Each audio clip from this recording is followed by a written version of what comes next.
رمضان المبارک کا ایک روزہ رکھنے کی وجہ سے کیا ملتا ہے؟ رمضان المبارک کے روزے کا بدلہ کیا ہے؟ رمضان المبارک کا جو آدمی روزہ رکھتا ہے، رمضان المبارک کی قدر کرتا ہے، اللہ تعالیٰ اسے کیسے کیسے اور کتنے بڑے بڑے انعامات سے نوازتے ہیں۔ حضرت ابو مسعود غفاری رضی اللہ تعالی عنہ روایت کرتے ہیں کہ میں نے رسول اللہ صلی اللہ علیہ وسلم کو یہ ارشاد فرماتے ہوئے سنا، جب رمضان المبارک کا چاند آپ نے دیکھا تو یہ ارشاد فرمایا، اگر لوگوں کو یہ معلوم ہو جائے کہ رمضان المبارک کی کیا حقیقت ہے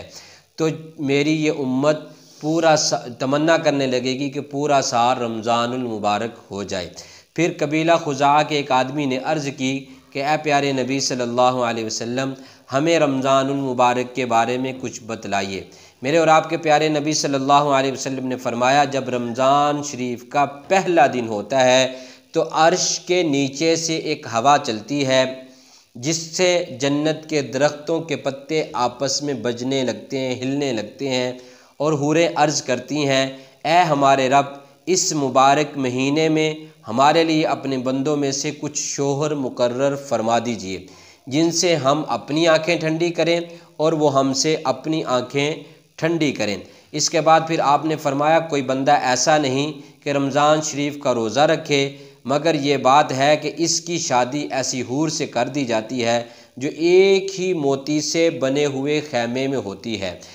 حور مقصورات فی الخیام، یعنی حوریں خیموں میں رکی رہنے والی۔ سورہ رحمان کی آیت مبارکہ ہے۔ اور ان عورتوں میں سے ہر عورت کے، ان حوروں میں سے ہر حور کے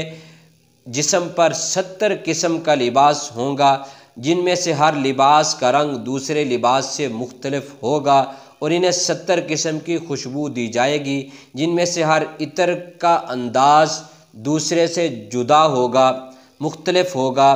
اور ان میں سے ہر عورت کی خدمت اور ضرورت کے لیے 70,000 نوکرانیاں اور 70,000 خادم ہوں گے۔ ہر خادم کے ساتھ ایک سونے کا پیالہ ہوگا جس میں کئی قسم کا کھانا ہوگا، اور وہ کھانا اتنا لذیذ ہوگا کہ اس کے آخری لقمے کی لذت پہلے لقمے سے کہیں زیادہ ہوگی، اور اس سے ان میں سے ہر عورت کے لیے سرخ یاقوت کے تخت ہوں گے،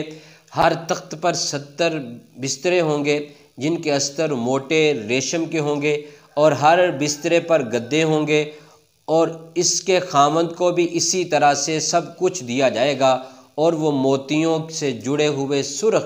یاقوت کے ایک تخت پر بیٹھا ہوگا، اس کے ہاتھوں میں 2 کنگن ہوں گے۔ یہ رمضان المبارک کے ہر روزہ کا بدلہ ہے،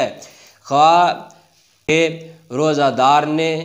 روزے کے علاوہ جو نیکیاں اور اعمال صالحہ کیے ہیں ان کا اجر و ثواب اس کے علاوہ ہے۔ مذکورہ ثواب صرف روزہ رکھنے کا ہے۔ تو یہ جو میں نے آپ کے سامنے واقعہ، یہ جو حدیث مبارکہ بیان کی ہیں، یہ ترغیب و ترہیب کی حدیث مبارکہ ہے، یہ تحفہ رمضان میں نقل کی گئی ہیں، اور یہ رمضان المبارک کے روزوں کی فضیلت ہے۔ تو اس لیے گزارش یہ ہے کہ ہم ایسے پیغامات جو رمضان المبارک کے روزے رکھنے کی فضیلتیں یا رمضان المبارک کے روزے رکھنے پر ابھاریں اور تیار کریں، ایسے دوستوں میں، اپنے ساتھیوں میں شیئر کریں تاکہ امت کو زیادہ سے زیادہ